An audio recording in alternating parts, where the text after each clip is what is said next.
3 des pièges les plus communs pour un indépendant et un entrepreneur et comment les éviter. Salut, c'est Alex et aujourd'hui je vais te partager 3 erreurs classiques et que tu as peut-être déjà faites qui plombent le développement d'un indépendant, d'un entrepreneur. Et l'objectif dans cette vidéo, c'est que tu puisses les reconnaître.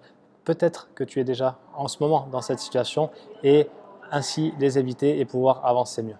Parce que ces 3 erreurs, je les vois encore très régulièrement et j'en ai fait également beaucoup. Là, j'en ai fait 2 sur les 3. J'en ai fait également beaucoup d'autres, mais je ne vais pas en parler dans cette vidéo parce que ça risquerait d'être trop long. Donc, rends-toi service, évite-les et on attaque avec la première qui est de s'attarder sur ce qui n'est pas important. Et pour parler de cette première erreur, j'ai envie de citer André Gide qui disait qu'une des grandes règles de l'art, c'est de ne pas s'attarder. Et tu vois, des trucs comme le logo, l'aspect final de ton blog, un business plan à 10 ans, ça n'a au final aucune importance et ça ne te fera pas avancer.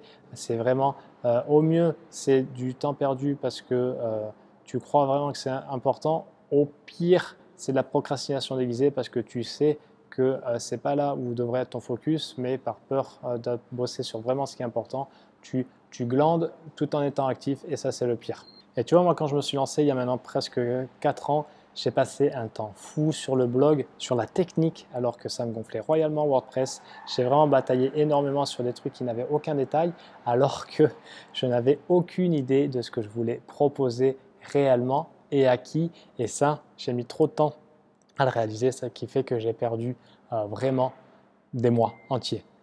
Donc vraiment, pour éviter cette erreur, concentre-toi d'abord sur ce qui est important, savoir à qui tu t'adresses, construire une offre 1.0, continue à te former et surtout, vendre ton offre en créant du contenu, l'organique, du payant, en faisant du contact direct et vraiment vendre ton offre pour valider ton concept et ainsi avancer sur ces premières bases posées. La deuxième erreur, c'est d'attendre trop longtemps avant de te lancer et avant de lancer ton produit ou ton service.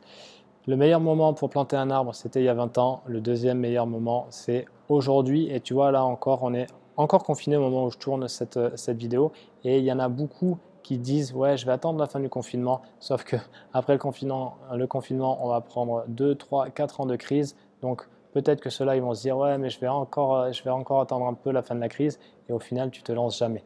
Donc, vraiment ici, tu peux vraiment te lancer et proposer tes offres vraiment sans pression, juste pour voir comment ça mord. Tu vois, un peu comme la pêche au canard, hop, si ça prend, super, tant mieux, tu délivres derrière. Et vraiment, ça peut t'enlever toute cette pression de te projeter. En fait, il y en a qui font cette erreur, ils se projettent sur des actions et des situations de lesquels ils sont hyper loin parce qu'ils se disent ok, si je lance ça, mais du coup je vais avoir 10 clients et je peux pas gérer 10 clients parce que j'ai pas le temps, etc.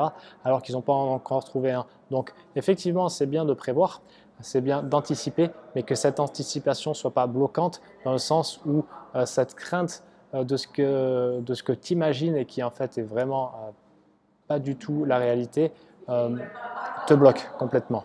La troisième erreur, et ça par contre je ne l'ai pas commise, c'est de ne pas continuer à te former. Parce que si tu veux offrir un accompagnement de qualité, une vraie transformation, si tu veux vraiment devenir quelqu'un qui compte dans ta thématique, tu te dois de te former parce que tu veux vendre ton service à un prix juste et qui respecte tout le monde. Tu veux vivre sereinement de ton activité, ça passera forcément en gagnant en compétences parce que ce qui est de valeur se paie. Donc, si tu ne fais pas cet effort de continuer à te former, si tu crois que tu peux être payé plus pour la même service et la même qualité et la même valeur donnée, c'est faux.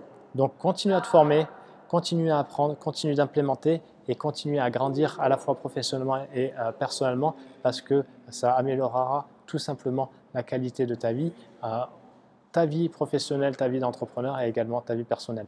Et je suis vraiment d'accord avec tonton Tony Robbins quand il dit que l'une des croyances globales qu'on peut adopter, c'est que pour réussir, on doit constamment améliorer la qualité de sa vie et continuer de grandir et de se développer.